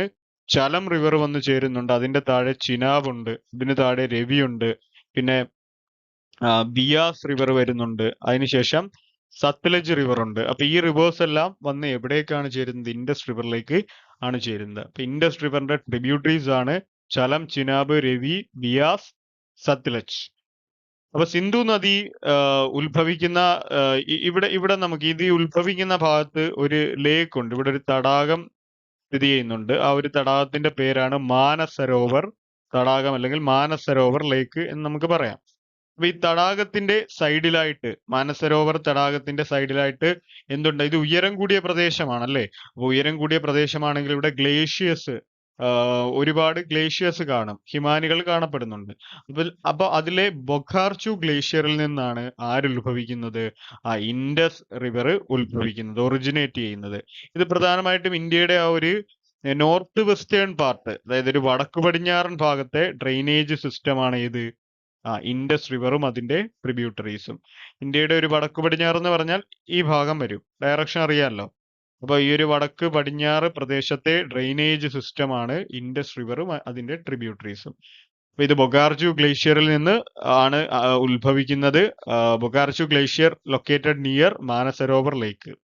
ഇനി രണ്ടാമത്തതാണ് ഗംഗ റിവർ എന്ന് പറയുന്നത്. അപ്പോൾ നമുക്ക് ഗംഗ ഇവിടെ കാണാനായിട്ട് സാധിക്കും. ഇതാണ്ട ഈ ഒരു ഭാഗത്തായിട്ട് ഉത്തരാഖണ്ഡിന്റെ ഒക്കെ മുകളിൽ നിന്ന് ഗോമുഖ് എന്ന് പറയുന്ന സ്ഥലത്തെ ഗംഗോത്രി ഗ്ലേഷ്യറിൽ നിന്ന്, ഗംഗോത്രി ഹിമാനിയിൽ നിന്നാണ് ഗംഗ എന്ത് ചെയ്യുന്നത്? ഉത്ഭവിച്ച് താഴേക്ക് വരുന്നത്. കണ്ടോ? ഗംഗ ഉത്ഭവിച്ച് താഴേക്ക് വന്ന് ഗംഗ എന്ത് ചെയ്യുന്നു? നേരെ ഈ ഒരു ഭാഗത്ത് എത്തുമ്പോൾ ഇത് രണ്ടായിട്ട് സ്പ്ലിറ്റ് ചെയ്യും. നമ്മുടെ വെസ്റ്റ് ബംഗാളിൽ നിന്ന് താഴേക്ക് പോവുകയും ചെയ്യും, അതുപോലെ തന്നെ ബംഗ്ലാദേശിലേക്കും ഇറങ്ങി പോകുന്നുണ്ട്. അപ്പൊ രണ്ടായിട്ട് ഇവിടെ സ്പ്ലിറ്റ് ചെയ്യുന്നുണ്ട് ഈ ഒരു പ്രദേശത്ത്. അപ്പോ ഇതാണ് ഗംഗ റിവർ. ഗംഗയ്ക്ക് പ്രധാനമായിട്ടും വരുന്ന ട്രിബ്യൂട്ടറീസ് ആണ്. ഗംഗയിലേക്ക് ആര് വന്ന് ചേരുന്നുണ്ട്? ഇതാണ്ട ഈ ഒരു ഭാഗത്തുനിന്ന് ഒഴുകി യമുന റിവർ ഗംഗയിലേക്ക് വന്ന് ചേരുന്നുണ്ട്. അതുപോലെ തന്നെ മറ്റനവധി നദികൾ നമുക്ക് കാണാനായിട്ട് സാധിക്കും. ഈ ഒരു ഭാഗത്തുനിന്ന് ഗാഗ്ര നദി വന്ന് ഗംഗയിലേക്ക് ചേരുന്നുണ്ട്, ഗാഗ്ര നദി. അതുപോലെ തന്നെ അതിന്റെ ഇപ്പുറത്ത് ഗണ്ഡകം എന്ന് പറയുന്ന ഒരു റിവർ വന്ന് ചേരുന്നുണ്ട്. അതിനുശേഷം നമ്മൾ നോക്കുകയാണെങ്കിൽ മുകളിൽ നിന്ന് ഇതാണ്ട് കോസി റിവർ വന്ന് ഗംഗയിലേക്ക് ചേരുന്നുണ്ട്. അപ്പൊ ഈ കോസിയും ഗണ്ഡകും ഗാഗ്രയും യമുനയും എല്ലാം ഗംഗയുടെ ട്രിബ്യൂട്ടറീസ് ആണ്. ഓക്കെ, ഇത് പ്രധാനമായിട്ട് ഉത്തരാഖണ്ഡ് അതുപോലെ നേപ്പാൾ റീജിയൻ. ഈ ഉത്തരാഖണ്ഡും ഉത്തരാഖണ്ഡ് കഴിഞ്ഞ് ഇത് നേപ്പാളാണ്, മറ്റൊരു രാജ്യമാണ്. അപ്പം ഉത്തരാഖണ്ഡ് റീജിയനിലെ നേപ്പാൾ പാർട്ടിലെ നേപ്പാൾ ഹിമാലയയിലെയും ഡ്രെയിനേജ് സിസ്റ്റമാണ് ഗംഗ എന്ന് പറയുന്നത്. ഇനി അടുത്തതായിട്ട് ബ്രഹ്മപുത്ര റിവർ ആണ്. ബ്രഹ്മപുത്ര റിവർ കിഴക്കായിട്ട് ആണ് വരുന്നത്. ഇതാണ്ട് ഈ മാനസരോവർ ലേക്കിന് അടുത്തുനിന്ന് തന്നെയാണ് ഉത്ഭവിക്കുന്നത്? ബ്രഹ്മപുത്ര ഒറിജിനേറ്റ് ചെയ്യുന്നത്. പക്ഷേ ഇൻഡസ് പടിഞ്ഞാറോട്ട് പോകുമ്പോൾ ബ്രഹ്മപുത്ര എങ്ങോട്ടാണ്? കിഴക്കോട്ടാണ് ഒഴുകുന്നത്. ഇതാണ്ട് ഈ ഒരു ഭാഗത്തുനിന്ന് ഒഴുകി എന്ത് ചെയ്യുന്നു? ഈ ഒരു അരുണാചൽ പ്രദേശിന്റെ സൈഡിൽ കൂടെ അവിടുന്ന് നേരെ കയറി ആസാമിലൂടെ കയറി നേരെ വന്ന് എന്ത് ചെയ്യുന്നു? താഴേക്ക് ഇറങ്ങി ബംഗ്ലാദേശിലേക്ക് വരുമ്പോൾ ഇത് ഗംഗയുമായിട്ട് കൂടിച്ചേരുന്നുണ്ട്, ഗംഗയുമായിട്ട് ഇത് ജോയിൻ ചെയ്യുന്നുണ്ട്. അപ്പോൾ ഈ ബ്രഹ്മപുത്ര ഒറിജിനേറ്റ് ചെയ്യുന്നത് ചെമയുങ്തും ഗ്ലേഷ്യർ ആണ് മാനസരോവർ ലേക്കിനടുത്തുള്ള. ഇതിലേക്ക് ഒരുപാട് റിവേഴ്സ് വന്ന് ചേരുന്നുണ്ട്. അപ്പൊ ഇതിന്റെ ട്രിബ്യൂട്ടറീസ് എന്ന് പറഞ്ഞാൽ ലോഹിത് ഉണ്ട്. ലോഹിത്തിന്റെ അടുത്ത് തന്നെ ഡിബാങ് എന്ന് പറയുന്ന ഒരു റിവർ ഉണ്ട്. അതുകൂടാതെ നമുക്കിവിടെ മാനസ് എന്ന് പറയുന്ന ഒരു റിവർ വന്ന് ചേരുന്നുണ്ട്. മാനസ്, ലോഹിത്, ഡിബാങ് ഇതെല്ലാമാണ് ബ്രഹ്മപുത്ര റിവറിന്റെ ട്രിബ്യൂട്ടറീസ് എന്ന് പറയുന്നത്. ബ്രഹ്മപുത്ര റിവർ ഏതാണ്? നമ്മുടെ ഈ ഒരു ഈസ്റ്റേൺ ഹിമാലയാസിലാണ് അല്ലെ, ആസാം ഹിമാലയസ് അല്ലെങ്കിൽ ഒരു ഈസ്റ്റേൺ ഹിമാലയത്തിലാണ് ബ്രഹ്മപുത്ര ഡ്രെയിനേജ് സിസ്റ്റം കാണപ്പെടുന്നത്. അപ്പൊ ഹിമാലയൻ റിവർ സിസ്റ്റത്തിലെ പ്രധാനമായിട്ടും വരുന്ന റിവേഴ്സ് ഇൻഡസും ഗംഗയും ബ്രഹ്മപുത്രയും അവയുടെ ട്രിബ്യൂട്ടറീസുമാണ്. ഇവിടെ നമുക്ക് 3 ഹിമാലയൻ റിവേഴ്സിന്റെയും പ്രത്യേകതകൾ പറഞ്ഞിട്ടുണ്ട്. അത് ഏതൊക്കെയാണെന്ന് നോക്കാം. ആദ്യം ഇൻഡസ് റിവറിനെ കുറിച്ചാണ്. River Indus originated from Bogarchu Glacier near the Manasarovar Lake, and its tributaries are the important drainage system of the northwestern Himalaya. അതായത് ഇൻഡസ് റിവർ ഒറിജിനേറ്റ് ചെയ്യുന്നത് എവിടെ നിന്നാണ്? Originate from Bokhar Chu glacier. Bokhar Chu ഹിമാനിയിൽ നിന്ന് ഉത്ഭവിക്കുന്ന സിന്ധു നദിയും ഈ ബൊഗാർച്ചു ഗ്ലേഷ്യർ എന്ന് പറയുന്നത് എവിടെയാണ്? നിയർ ദി മാനസരോവർ ലേക്ക്. മാനസരോവർ തടാകത്തിന്റെ അടുത്താണ് ബൊഗാർച്ചു മാനസരോവര തടാകം. ഓക്കെ, മാനസരോവര തടാകത്തിനടുത്താണ് ബൊഗാർച്ചു ഗ്ലേഷ്യർ ഉള്ളത്. അപ്പോ ആ ബൊഗാർച്ചു ഗ്ലേഷ്യറിൽ നിന്നാണ് ഇൻഡസ് റിവർ ഒറിജിനേറ്റ് ചെയ്യുന്നത്. അപ്പോ ഇൻഡസ് റിവർ അതിനൊപ്പം തന്നെ ആര്, ഇറ്റ്സ് ട്രിബ്യൂട്ടറീസ്, ഇൻഡസ് റിവറും അതിന്റെ പോഷക നദികളും ആണ് എന്ത്, are the important drainage system of the north western Himalaya. North western ഹിമാലയത്തിലെ, അതായത് വടക്കു പടിഞ്ഞാറൻ ഹിമാലയത്തിലെ പ്രധാനപ്പെട്ട ഡ്രെയിനേജ് സിസ്റ്റം എന്ന് പറയുന്നത് ഇൻഡസ് റിവറും അതിന്റെ ട്രിബ്യൂട്ടറീസുമാണ്. ഇനി അടുത്തതായിട്ട് ഗംഗ റിവറിനെ കുറിച്ചാണ് പറയുന്നത്. River Ganga originate from the Gangotri glacier in Gaumukh. അതായത് ഗോമുഖിലെ ഗംഗോത്രി ഹിമാനിയിലെ ഗംഗോത്രി ഗ്ലേഷ്യറിൽ നിന്നും ഒറിജിനേറ്റ് ചെയ്യുന്ന റിവർ ഗംഗയും ആൻഡ് ഇറ്റ്സ് ട്രിബ്യൂട്ടറീസ്, അതിന്റെ പോഷക നദികൾ ഏതൊക്കെയാണ്, സച്ചാസ് യമുന, ഗാഗ്ര, ഗണ്ഡക്, കോസി. അപ്പൊ യമുന, ഗാഗ്ര, ഗണ്ഡക്, കോസിയാണ് ഗംഗയുടെ ട്രിബ്യൂട്ടറീസ്. അപ്പോ ഗംഗയും അതിന്റെ ട്രിബ്യൂട്ടറീസുമാണ് എവിടുത്തെ ഡ്രെയിനേജ് സിസ്റ്റം എന്ന് പറയുന്നത്, are the important rivers of Uttarakhand and Nepal. ഉത്തരാഖണ്ഡിലെയും നേപ്പാളിലെയും പ്രധാനപ്പെട്ട റിവേഴ്സ് ആണ് ഗംഗയും അവയുടെ ട്രിബ്യൂട്ടറീസും. അടുത്തത് ബ്രഹ്മപുത്രയാണ്. River Brahmaputra originating from Chemayungdung glacier near Manasarovar lake. അതായത് മാനസരോവര തടാകത്തിന് അടുത്തുള്ള ചെമയുങ്തുങ് ഗ്ലേഷ്യറിൽ നിന്ന് ഒറിജിനേറ്റ് ചെയ്യുന്ന ബ്രഹ്മപുത്രയും അതിന്റെ ട്രിബ്യൂട്ടറീസ് ആയ and its tributaries such as Dibang, Lohit and Manas are the drainage system of the eastern Himalaya. അപ്പൊ ബ്രഹ്മപുത്ര റിവറും അതിന്റെ ട്രിബ്യൂട്ടറീസുമാണ്. ഏതൊക്കെയാണ് ട്രിബ്യൂട്ടറീസ്, ഡിബാങ്, ലോഹിത്, മനാസ്. ഇത്രയും നദികളാണ് എവിടുത്തെ drainage system, are the drainage system of the eastern Himalaya. Eastern ഹിമാലയത്തിലെ, കിഴക്കൻ ഹിമാലയത്തിലെ നദീവ്യൂഹം എന്ന് പറയുന്നത്. അപ്പൊ 3 റീജിയനും ഓർക്കുക. ആ മാപ്പ് കറക്റ്റ് ആയിട്ട് ഓർത്താൽ നമുക്ക് കൃത്യമായിട്ട് ഏതൊക്കെ റിവർ ഏതൊക്കെ ഭാഗത്താണെന്ന് മനസ്സിലാക്കാനായിട്ട് സാധിക്കും അല്ലെ. ഇൻഡസ് റിവർ എന്ന് പറഞ്ഞാൽ വടക്ക് പടിഞ്ഞാറൻ ഹിമാലയമാണ്, നോർത്ത് വെസ്റ്റേൺ ഹിമാലയമാണ്. ഗംഗ ഉത്തരാഖണ്ഡ് നേപ്പാളുമാണ്. ബ്രഹ്മപുത്ര എന്ന് പറഞ്ഞാൽ ഈസ്റ്റേൺ ഹിമാലയസ്. നമുക്കിവിടെ ഒരു ക്വസ്റ്റ്യൻ തന്നിട്ടുണ്ട്, അതിന്റെ ആൻസർ എന്താണെന്ന് നോക്കാം. The Himalayan rivers are flood prone even during summer, why? ഇതാണ് ക്വസ്റ്റ്യൻ. അതായത് വേനൽക്കാലത്തും വെള്ളപ്പൊക്ക സാധ്യതയുള്ളവയാണ് ഹിമാലയൻ നദികൾ, എന്തുകൊണ്ട്? അപ്പൊ ഹിമാലയൻ റിവേഴ്സ് എന്താണ്, ഫ്ലഡ് പ്രോൺ ആണ്, വെള്ളപ്പൊക്ക സാധ്യതയുള്ള നദികളാണ്, ഈവൻ സമ്മറിൽ പോലും, വേനൽക്കാലത്ത് പോലും. അപ്പൊ അതിന്റെ ആൻസർ എന്ന് പറയുന്നത്, നേരത്തെ ഞാൻ പറഞ്ഞിട്ടുണ്ടായിരുന്നു, ഹിമാലയൻ റിവേഴ്സ് എന്ന് പറയുന്നത് എല്ലാ കാലത്തും, അതായത് വർഷം മുഴുവൻ നീരൊഴുക്കുള്ള നദികളാണ് അല്ലേ. അതുകൊണ്ടാണ് അതിനെ നമ്മൾ പെറനിയൽ റിവേഴ്സ് എന്ന് പറയുന്നത്. വാട്ടർ റിച്ച് ആയിട്ടുള്ള, ത്രൂ ഔട്ട് ദി ഇയർ അത് വാട്ടർ റിച്ച് ആയിരിക്കും. കാരണം വേനൽക്കാലത്ത് വെള്ളം വരുന്നത് എങ്ങനെയാണ്, മഞ്ഞുരുകി, സ്നോ മെൽറ്റ് ചെയ്ത് അല്ലെങ്കിൽ ഗ്ലേഷ്യർ മെൽറ്റ് ചെയ്തുള്ള വെള്ളമാണ് അതിലേക്ക് വേനൽക്കാലത്ത് സമ്മർ സീസണിൽ വരുന്നത്. മഴക്കാലത്താകട്ടെ മഴയിൽ നിന്ന് അതിന് വെള്ളം ലഭിക്കും. അപ്പോൾ റെയിനി സീസൺ ആയാലും സമ്മർ സീസൺ ആയാലും ഹിമാലയൻ റിവേഴ്സിൽ എന്തുണ്ട്, വെള്ളമുണ്ട്. അപ്പൊ വേനൽക്കാലത്ത് ബാക്കിയുള്ള നദികൾ വറ്റിപ്പോകുമ്പോൾ ഹിമാലയൻ റിവേഴ്സ് ഒരിക്കലും വറ്റുന്നില്ല. കാരണം അത് ഗ്ലേഷ്യർ മെൽറ്റ് ചെയ്തുള്ള വെള്ളം അതിലേക്ക് വരുന്നുണ്ട്. അതുകൊണ്ടാണ് സമ്മർ സീസണിൽ പോലും പല സ്ഥലങ്ങളിലും പല പ്രദേശങ്ങളിലും ഹിമാലയൻ നദികളുടെ തീരങ്ങളിൽ വെള്ളപ്പൊക്കം ഉണ്ടാവുന്നത്. കാരണം ആ സമയത്തും അതിൽ വെള്ളം വന്നുകൊണ്ടിരിക്കുകയാണ്, മഞ്ഞുരുകി. അപ്പോൾ ഇതിന്റെ ആൻസർ എന്ന് പറഞ്ഞാൽ ഇത്രയേ ഉള്ളൂ.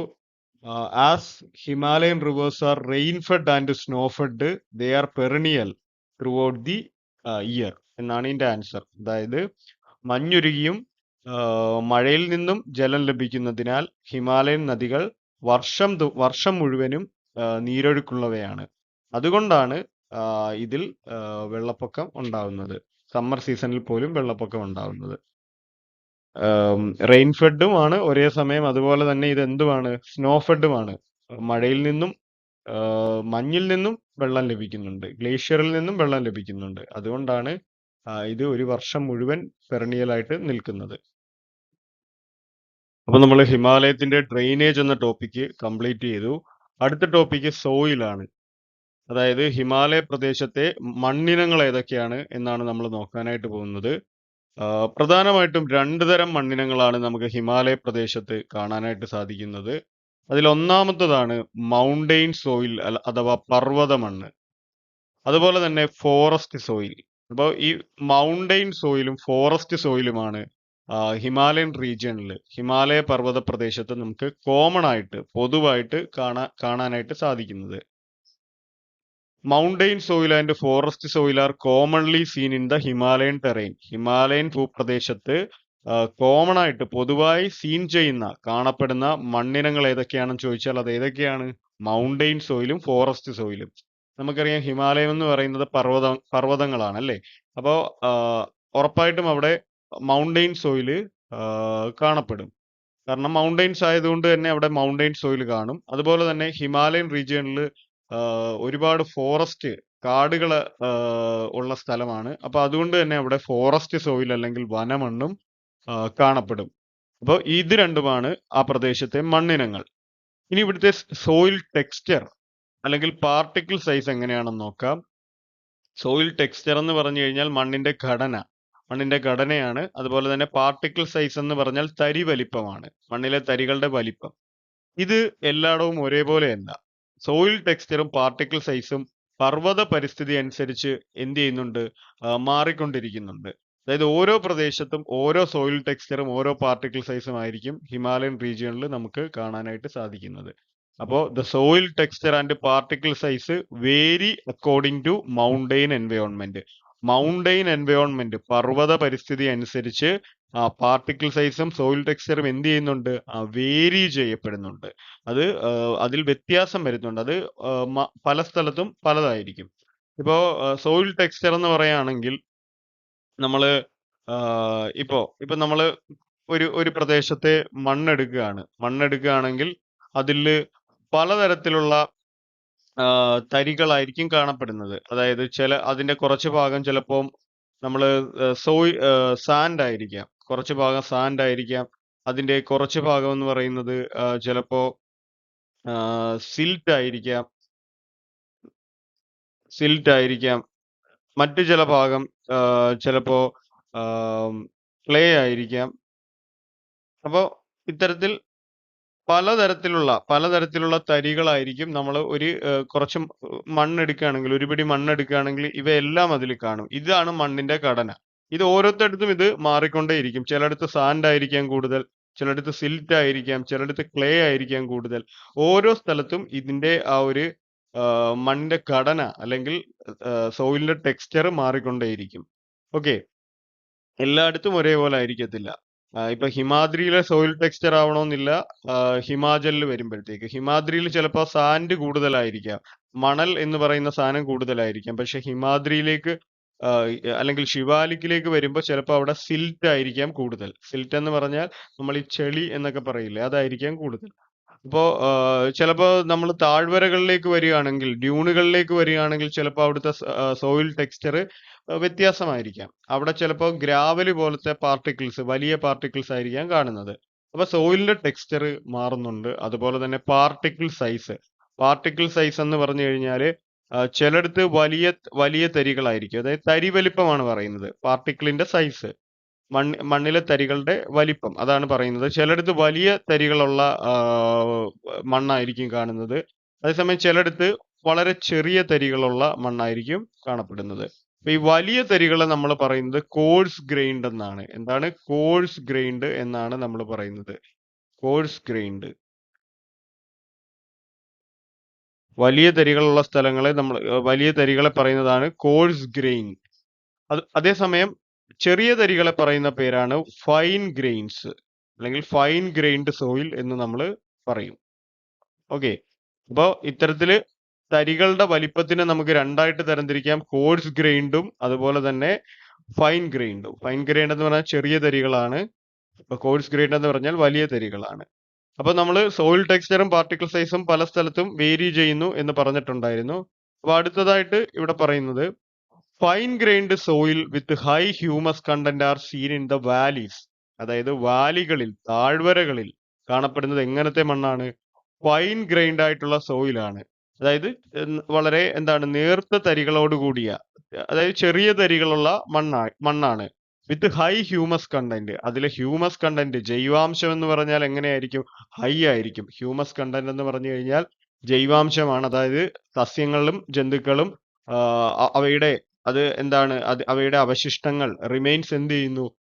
മണ്ണിലേക്ക് ലയിച്ചു ചേർന്നാണ് ജൈവാംശം കൂടുന്നത്. അപ്പൊ കൂടുതൽ സസ്യങ്ങളും ജന്തുക്കളും ജീവികളും ഒക്കെ ഉള്ള സ്ഥലങ്ങളാണെങ്കിൽ അവിടെ കൂടുതൽ ഹ്യൂമസ് കണ്ടന്റ് ജൈവാംശം കാണും. അതേസമയം ഒരു ഡെസേർട്ട് പോലെയുള്ള മരുഭൂമി പോലത്തെ പ്രദേശമാണെങ്കിൽ അവിടെ സസ്യങ്ങളൊക്കെ കുറവല്ലേ, അപ്പൊ അവിടെ ജൈവാംശം കുറവായിരിക്കും. ഹിമാലയൻ റീജിയനിൽ വാലീസ് നോക്കുകയാണെങ്കിൽ നമ്മളിപ്പോ ഒരു ഹിമാലയൻ റീജിയൻ വരയ്ക്കുകയാണെങ്കിൽ ഇവിടെ ഇങ്ങനെ വരച്ചെടുക്കുകയാണെന്ന് വെച്ചോ, വരച്ചെടുക്കുകയാണെങ്കിൽ ഈ താഴ്വരകളുണ്ടല്ലോ, താഴ്വരകൾ, അതായത് ഈ പ്രദേശം വാലീസ്, ഈ വാലി പ്രദേശത്ത് വരുന്നത് വളരെ ഹൈ ഹ്യൂമസ് കണ്ടന്റ് ഉള്ള ഫൈൻ ഗ്രെയിൻഡ് ആയിട്ടുള്ള സോയിൽ ആയിരിക്കും. വളരെ ചെറിയ തരികളുള്ള ഫൈൻ ഗ്രെയിൻഡ് ആയിട്ടുള്ള, അതേസമയം ഒരുപാട് ഹ്യൂമസ് കണ്ടന്റ് ഉള്ള ജൈവാംശമുള്ള മണ്ണായിരിക്കും ഈ പ്രദേശത്ത് കാണപ്പെടുന്നത്. അതേസമയം ഇവിടെ പറയുന്നുണ്ട് varies in the high slopes, അതായത് ഉയർന്ന ചരിവുകളിൽ എങ്ങനെയാണെന്ന് വെച്ച് കഴിഞ്ഞാൽ coarse grained soil with low humus content can be seen. അതായത് ഹൈ സ്ലോപ്പുകളിൽ, ഉയർന്ന ചരിവുകളിൽ എങ്ങനെയാണ്? കോഴ്സ് ഗ്രെയിൻഡ് ആയിട്ടുള്ള സോയിലാണ്, തരിവലിപ്പം കൂടിയ മണ്ണാണ് കാണപ്പെടുന്നത്. ഇപ്പം ഉയർന്ന സ്ലോപ്പുകളിൽ നോക്കിയാൽ അവിടുത്തെ മണ്ണ് എങ്ങനെയായിരിക്കും? തരിവലിപ്പം വളരെ കൂടുതലായിരിക്കും, കോഴ്സ് ഗ്രെയിൻഡ് ആണ്. മാത്രമല്ല അവിടുത്തെ ഹ്യൂമസ് കണ്ടന്റ് എന്ന് പറയുന്നത് വളരെ ലോ ആണ്. Low humus content can be seen. അവിടെ ഈ ഒരു ഭാഗത്ത്, ഈ ഒരു പ്രദേശം നോക്കുകയാണെങ്കിൽ അവിടെ എങ്ങനെയാണ്? ഹ്യൂമസ് കണ്ടന്റ് വളരെ കുറവാണ്, അതായത് ജൈവാംശം വളരെയധികം കുറവായിരിക്കും. വാലീസിലായിരിക്കും ഹ്യൂമസ് കൂടുതൽ, സ്ലോപ്പിൽ ഹ്യൂമസ് കുറവായിരിക്കും. വാലീസിൽ ഫൈൻ ഗ്രെയിൻഡ് ആണ്, ഹൈ സ്ലോപ്പുകളിൽ എങ്ങനെയാണ്? കോഴ്സ് ഗ്രെയിൻഡ് ആണ്. ഇനി ഇവിടെ പറയുന്നത് അലൂവിയൽ ഡിപ്പോസിഷനെ കുറിച്ചാണ്. Alluvial deposition is mainly scene in the valleys. അതായത് അലൂവിയം എന്ന് പറഞ്ഞു കഴിഞ്ഞാൽ എക്കൽ മണ്ണെന്ന് നമ്മൾ മലയാളത്തിൽ പറയും. എക്കൽ മണ്ണ് കൂടുതലായിട്ടും ഈ നദികളൊക്കെ താഴേക്ക് വരുന്ന സമയത്ത്, നദികളൊക്കെ ഒഴുകി വരുന്ന സമയത്ത് നദികൾ നിക്ഷേപിക്കുന്നതാണ് എക്കൽ മണ്ണെന്ന് പറയുന്നത്. ഓക്കെ, അപ്പോ എക്കൽ മണ്ണ് നമുക്ക് കാണപ്പെടുന്നത് എവിടെയാണ്? വാലീസിലാണ്, താഴ്വരകളിലാണ്. മൗണ്ടെയിൻസിൽ നിന്നാണല്ലോ നദികൾ ഉത്ഭവിക്കുന്നത്. അപ്പോൾ മൗണ്ടെയിൻസിൽ നിന്ന്, ഇവിടെ ഇപ്പൊ ഒരു മൗണ്ടെയിൻ വരയ്ക്കുകയാണെങ്കിൽ ഈ ഈ ഈ മൗണ്ടെയിനിൽ നിന്ന് ഒരു നദി വരുന്നെന്ന് വിചാരിക്കുക, ഒരു നദി ഉത്ഭവിക്കുന്നെന്ന് വിചാരിക്കുക. നദി ഒറിജിനേറ്റ് ചെയ്ത് താഴേക്ക് ഒഴുകി വരുന്നു. അപ്പൊ ഈ നദി കൊണ്ടുവരുന്ന സെഡിമെന്റ്സ് എപ്പോഴും എന്ത് ചെയ്യും? അത് നദി എവിടെ ആയിരിക്കും കൊണ്ട് നിക്ഷേപിക്കുന്നത്? താഴ്വാരങ്ങളിലായിരിക്കും അത് നദി നിക്ഷേപിക്കുന്നത്. താഴ്വാരങ്ങളിൽ, വാലീസിലായിരിക്കും ഡിപ്പോസിറ്റ് ചെയ്യുന്നത്. അപ്പോ അതുകൊണ്ട് തന്നെ അലൂവിയൽ ഡിപ്പോസിഷൻ നമുക്ക് കാണുന്നത് എവിടെയാണ്? വാലീസിലായിരിക്കും, താഴ്വരകളിലായിരിക്കും. അപ്പൊ എക്കൽ മണ്ണിന്റെ നിക്ഷേപം പ്രധാനമായും താഴ്വരകളിലാണ് കാണപ്പെടുന്നത്. ഇതുപോലെ ഇവിടെ പറയുന്നുണ്ട് കാശ്മീർ താഴ്വരയിലെ ഹിമാനികൾ നിക്ഷേപിക്കുന്ന അവസാദങ്ങളാണ് കരേവാസ്. അവസാദം എന്ന് പറഞ്ഞാൽ സെഡിമെന്റ്സ്. കാശ്മീർ താഴ്വരയിൽ ഇതുപോലെ ഒരു ഡിപ്പോസിഷൻ ഉണ്ട്, ഒരു നിക്ഷേപം ഉണ്ട് മണ്ണിന്റെ. അതിനെ വിളിക്കുന്ന പേരാണ് എന്ത്? കരേവാസ്. അപ്പൊ Karewas is the glacial sediment deposited in the Kashmir valley. Kashmir താഴ്വരയിലെ ഗ്ലേഷ്യൽ സെഡിമെന്റ് ആണിത്. അതായത് നമ്മുടെ ഹിമാനികൾ, ഗ്ലേഷ്യേഴ്സ് മെൽറ്റ് ചെയ്ത് താഴേക്ക് വരുന്ന സമയത്ത് അത് ഡിപ്പോസിറ്റ് ചെയ്യുന്ന സെഡിമെന്റ് ആണ് ഈ കെയർവാസ്. കാശ്മീരിലൊക്കെ കംപ്ലീറ്റ് എന്താണ്? ഗ്ലേഷ്യേഴ്സ് ആണ് അല്ലെ, മുകൾ ഭാഗത്ത്, മൗണ്ടെയിൻസിന്റെ മുകൾ ഭാഗത്ത്. അപ്പോൾ എന്താണ്? Karewas is the glacial sediment deposited in the Kashmir valley. ഇതിന്റെ പ്രത്യേകത എന്ന് പറഞ്ഞാൽ this humus rich fine soil is ideal for saffron cultivation. ഈ കരേവാസിന്റെ പ്രത്യേകത എന്താണ്? ഇത് ഹ്യൂമസ് റിച്ച് ആണ്, അതായത് ജൈവാംശം വളരെ കൂടുതലാണ്. മാത്രവുമല്ല ഇത് ഫൈൻ സോയിലാണ്, വളരെ നമുക്കറിയാലോ വാലീസിൽ എപ്പോഴും ഫൈൻ ആയിട്ടുള്ള സോയിലായിരിക്കും. മാത്രവുമല്ല അതിൽ ഗ്രെയിൻ സൈസ് എങ്ങനെയായിരിക്കും? വളരെ ഫൈൻ ആയിരിക്കും. അപ്പൊ this humus rich fine soil is ideal for saffron cultivation. Saffron cultivation അല്ലെങ്കിൽ കുങ്കുമപ്പൂ കൃഷിക്ക് ഈ മണ്ണ് വളരെയധികം അനുയോജ്യമാണ്. ഇവിടെ നമുക്കൊരു പിക്ചർ കാണാം, കുങ്കുമപ്പൂ കൃഷി ചെയ്യുന്നതായിട്ട് ഈ പിക്ചറിൽ നമുക്ക് കാണാനായിട്ട് സാധിക്കും. അപ്പൊ ഇവിടെ ഒരു ക്വസ്റ്റ്യൻ തന്നിട്ടുണ്ട്, അതിന്റെ ആൻസർ എന്താണെന്ന് നോക്കാം. What could be the reason for the occurrence of alluvial soil in the valleys between the mountain ranges? അതായത് പർവ്വത നിരകൾക്കിടയിലെ താഴ്വരകളിൽ എക്കൽ മണ്ണ് കാണപ്പെടാൻ കാരണം എന്തായിരിക്കും? ഇവിടെ ചോദിച്ചിരിക്കുന്നത് റീസൺ ആണ്. എന്തിന്റെ reason? Occurrence of alluvial soil in the valleys between mountain ranges. അതായത് മൗണ്ടൈൻ റേഞ്ചുകളുടെ ഇടയിലുള്ള വാലീസിൽ അലൂവിയൽ സോയിൽ കാണപ്പെടാനുള്ള കാരണമാണ്. അപ്പൊ ഇത് നമുക്കറിയാം, നേരത്തെ പറഞ്ഞിട്ടുണ്ട്. നമ്മൾ എവിടെ നോക്കിയാലും ഇപ്പൊ രണ്ട് മൗണ്ടൈൻ റേഞ്ച് എടുത്തു കഴിഞ്ഞാൽ അതിന്റെ ഇടയിലുള്ള ഈ ഒരു വാലിയിലായിരിക്കും നമുക്ക് എന്ത് കാണപ്പെടുന്നത്? അലൂവിയൽ സോയിൽ കാണപ്പെടുന്നത്. ഇവിടെ ആയിരിക്കും അലൂവിയൽ സോയിൽ നമുക്ക് കൂടുതലായിട്ട് കാണപ്പെടുന്നത്. അപ്പൊ അതിന്റെ റീസൺ എന്താണെന്നാണ് ചോദിച്ചിട്ടുള്ളത്. ഈ ഒരു ഭാഗത്തായിട്ട് അലൂവിയൽ സോയിൽ നമുക്ക് കാണാം. അപ്പൊ ഇത് ഉറപ്പായിട്ടും എന്താണ്, മൗണ്ടെയ്ൻസിൽ നിന്ന് ഉത്ഭവിക്കുന്ന നദികൾ നിക്ഷേപിക്കുന്ന മണ്ണാണ് എവിടെ കാണപ്പെടുന്നത്? ഈ വാലീസ്, താഴ്വരകളിൽ നമുക്ക് കാണാനായിട്ട് സാധിക്കുന്നത്. അപ്പൊ ഈ ക്വസ്റ്റ്യന്റെ answer, these soils are formed by the sediments brought down by rivers എന്നാണ്. അതായത് ഈ സോയിൽ എങ്ങനെയാണ് ഫോം ചെയ്യുന്നത്? By the sediments brought down by rivers താഴേക്ക് കൊണ്ടുവരുന്ന സെഡിമെന്റ്സിൽ നിന്നാണ് ഈ മണ്ണ് രൂപപ്പെടുന്നത്. നദികള് താഴ്വരകളിൽ നിക്ഷേപിക്കപ്പെടുന്ന അവസാദങ്ങളിൽ നിന്നാണ് നദീ താഴ്വരകളിലെ മണ്ണ് രൂപപ്പെടുന്നത്. അപ്പൊ നദികൾ കാരണമാണ് പർവ്വതനിരകൾക്കിടയിലെ താഴ്വരകളിൽ എക്കൽ മണ്ണ് കാണപ്പെടാൻ കാരണം. അടുത്തതായിട്ട് ഹിമാലയൻ റീജിയണിലെ നാച്ചുറൽ വെജിറ്റേഷൻ അല്ലെങ്കിൽ സസ്യജാലങ്ങൾ ഏതൊക്കെയാണ് എന്നാണ് നമ്മൾ നോക്കാനായിട്ട് പോകുന്നത്. അപ്പൊ ഇവിടെ പറയുന്നുണ്ട്, differences in factors like elevation, topography, soil type and climate lead to regional variations in natural vegetation in the Himalayan region. അതായത് ഹിമാലയത്തിന്റെ എല്ലാ പ്രദേശത്തും എലിവേഷൻ, ഉയരം, അതുപോലെ ടോപ്പോഗ്രഫി, ഭൂപ്രകൃതി, സോയിൽ ടൈപ്പ്, മണ്ണിനം, അതുപോലെ തന്നെ ക്ലൈമറ്റ്, കാലാവസ്ഥ, ഇതെല്ലാം ഒരേപോലെയല്ല. ഹിമാലയത്തിന്റെ ഓരോ ഭാഗങ്ങളിലും ഈ ക്ലൈമറ്റും ടോപ്പോഗ്രഫിയും സോയിലും എലിവേഷനും എല്ലാം മാറിക്കൊണ്ടേയിരിക്കും, അല്ലേ? അപ്പൊ ഈ ഫാക്ടേഴ്സ്, ഈ ഘടകങ്ങൾ എന്തിലേക്ക് നയിക്കുന്നു? Lead to regional variations in natural vegetation. അതായത് ഹിമാലയൻ നിരകളിലെ സസ്യജാലങ്ങളിൽ പ്രാദേശിക വ്യത്യാസങ്ങൾ ഉണ്ടാക്കുന്നു, റീജിയണൽ വേരിയേഷൻസ് ഉണ്ടാക്കുന്നു. അതായത് ഒരു പ്രദേശത്ത് അവിടുത്തെ ഭൂപ്രകൃതിയും ക്ലൈമറ്റും മണ്ണും അനുസരിച്ച് ഒരു പ്രത്യേക സസ്യജാലമായിരിക്കും. കുറച്ചുകൂടി വേറൊരു സ്ഥലത്ത്, കുറച്ചുകൂടി ഒരു ഉയരം കൂടിയ പ്രദേശത്ത്, അല്ലെങ്കിൽ വേറൊരു ടോപ്പോഗ്രഫി ഉള്ള പ്രദേശത്ത്, അല്ലെങ്കിൽ വേറൊരു മണ്ണുള്ള പ്രദേശത്തേക്ക് പോയി കഴിഞ്ഞാൽ അവിടെ വേറൊരു തരം സസ്യജാലങ്ങളായിരിക്കും കാണാൻ സാധിക്കുന്നത്. ഓരോ റീജിയണിലും ഓരോ തരം സസ്യജാലങ്ങളാണ് നമുക്ക് ഹിമാലയൻ ടെറൈനിൽ കാണാൻ സാധിക്കുന്നത്. അപ്പോൾ നാച്ചുറൽ വെജിറ്റേഷനെ ഡിപ്പെൻഡ് ചെയ്യുന്ന ഫാക്ടേഴ്സ് ഏതൊക്കെയാണ്? Elevation, topography, soil type and climate. അപ്പൊ ഇവിടെ പറഞ്ഞത് എന്താണ്? Difference in factors like elevation, topography, soil type and climate lead to regional variation in natural vegetation in the Himalayan terrain. അതായത് ഉയരം, ഭൂപ്രകൃതി, മണ്ണിനം, കാലാവസ്ഥ തുടങ്ങിയ ഘടകങ്ങളിലെ വ്യത്യാസം എന്ത് സൃഷ്ടിക്കുന്നു? ഹിമാലയൻ നിരകളിലെ സസ്യജാലങ്ങളിൽ പ്രാദേശിക വ്യത്യാസങ്ങൾ സൃഷ്ടിക്കുന്നു. ഇവിടെ പറയുന്നുണ്ട്, as the average annual rainfall received is above 200 centimeter, more tropical evergreen vegetation is found in the eastern Himalayas and the northeastern hills.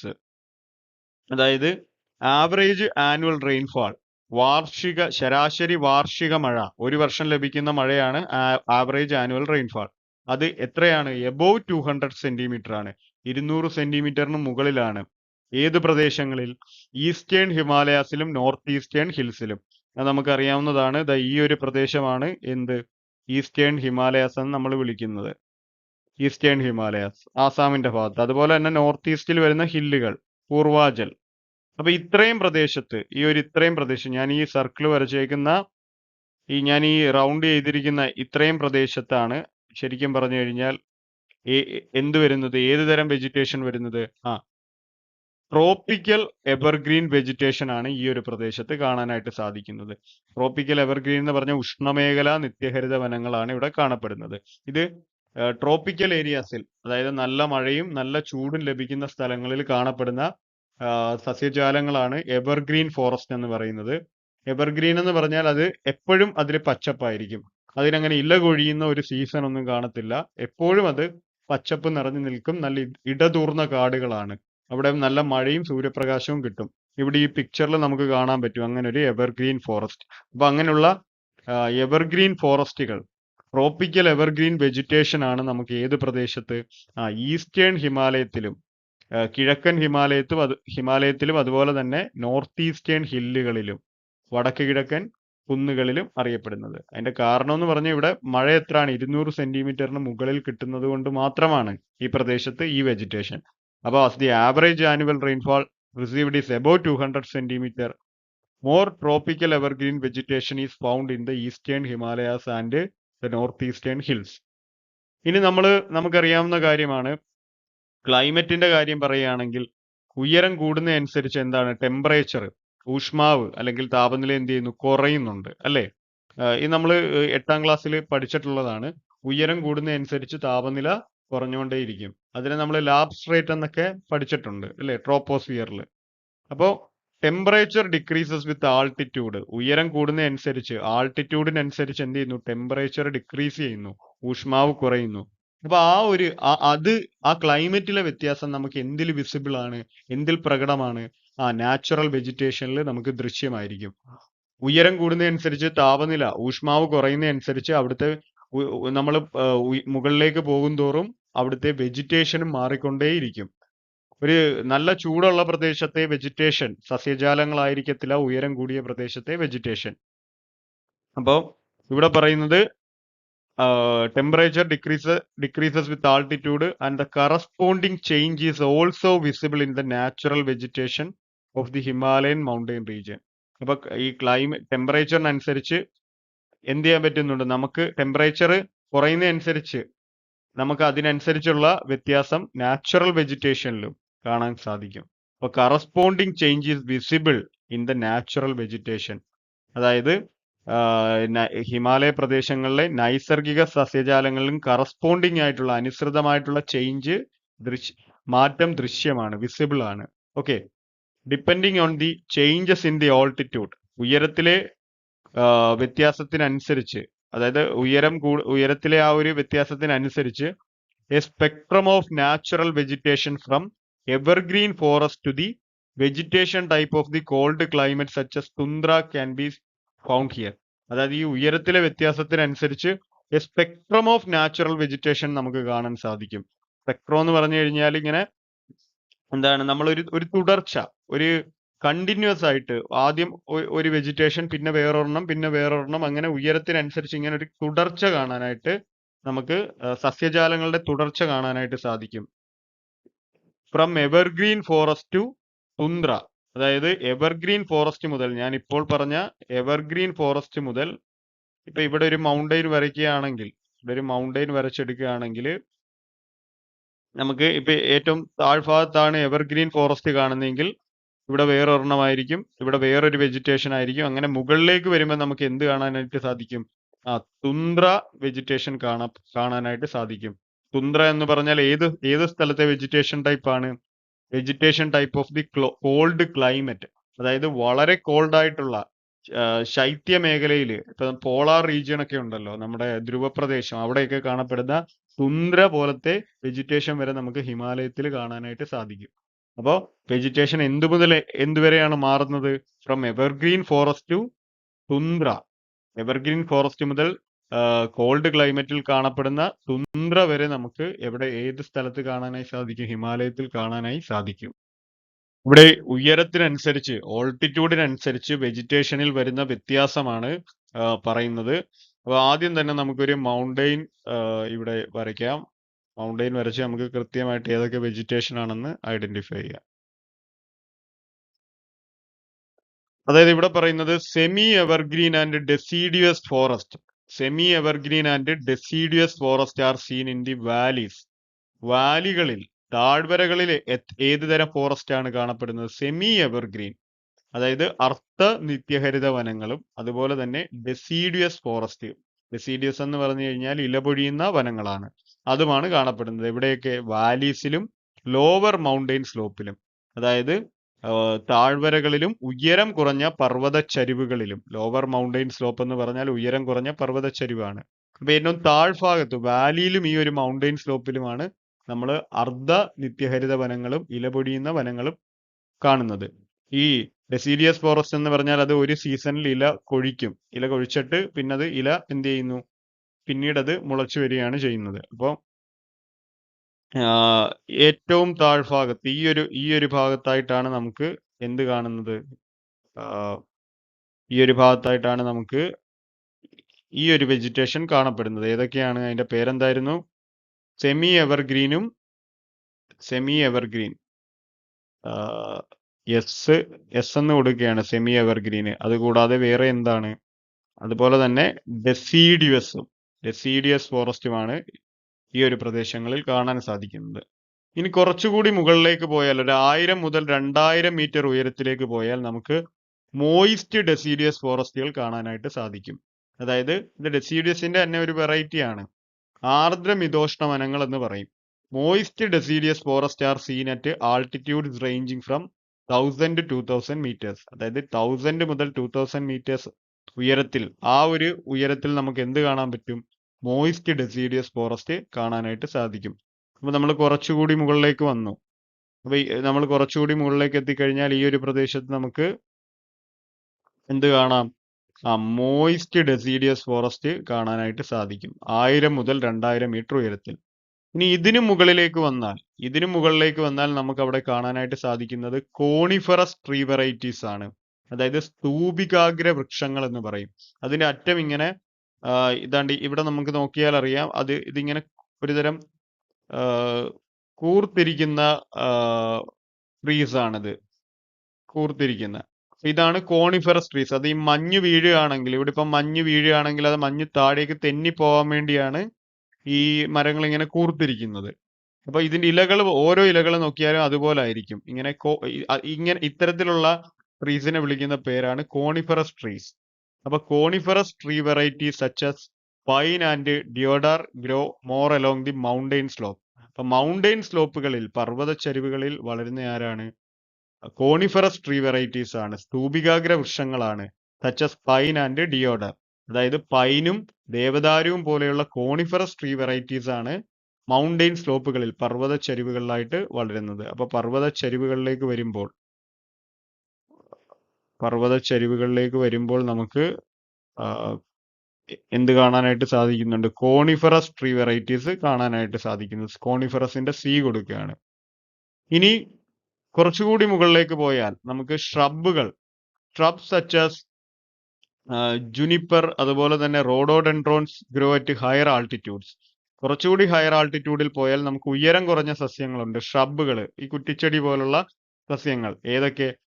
shrubs such as ജുനിപ്പേഴ്സ് and റോഡോഡെൻഡ്രോണും ജുനിപ്പേഴ്സും പോലെയുള്ള ഷ്രബുകളാണ് എവിടെ വളരുന്നത്?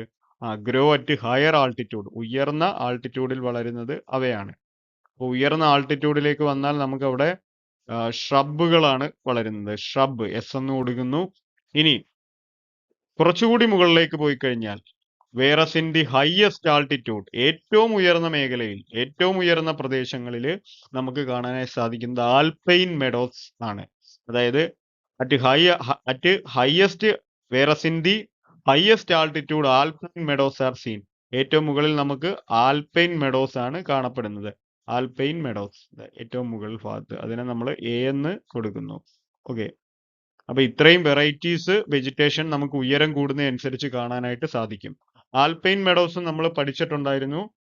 നമ്മൾ ബുഗ്യാൾസ് എന്ന്, ഉത്തരാഖണ്ഡ് ഹിമാലയത്തിലെ ബുഗ്യാൾസ് പറഞ്ഞു. അതുപോലെ തന്നെ മർഗ്സ് പറഞ്ഞു, കാശ്മീർ ഹിമാലയത്തെ. ഇതെല്ലാം ഇത്തരത്തിലുള്ള മെഡോസ് ആണ്. അപ്പൊ ആൽപൈൻ മെഡോസ് നമുക്ക് ഏറ്റവും ഹയസ്റ്റ് ഓൾട്ടിറ്റ്യൂഡിൽ കാണാനായിട്ട് സാധിക്കും. അപ്പൊ ഇത് ഇത്രയുമാണ് നാച്ചുറൽ വെജിറ്റേഷനിൽ വരുന്നത്. അപ്പോൾ ഇന്ന് നമ്മൾ നോക്കിയത് പ്രധാനമായിട്ടും 3 കാര്യങ്ങളാണ്. ഒന്ന് ഡ്രെയിനേജ്, അതുപോലെ തന്നെ സോയിൽ ടൈപ്സ്, പിന്നെ നാച്ചുറൽ വെജിറ്റേഷൻ. അപ്പൊ ഹിമാലയത്തിലെ ഈ 3 കാര്യങ്ങളാണ് നമ്മൾ ഇന്ന് ഡിസ്കസ് ചെയ്തത്. എല്ലാവർക്കും വീഡിയോ ഇഷ്ടപ്പെട്ടെന്ന് വിചാരിക്കുന്നു. ഇഷ്ടപ്പെട്ടാൽ ഉറപ്പായിട്ടും ലൈക്ക് ചെയ്യുക, ഷെയർ ചെയ്യുക, സബ്സ്ക്രൈബ് ചെയ്യുക. അടുത്ത പാർട്ട് ഉടനെ അപ്ലോഡ് ചെയ്യുന്നതായിരിക്കും. അപ്പോൾ താങ്ക്സ് ഫോർ വാച്ചിങ്.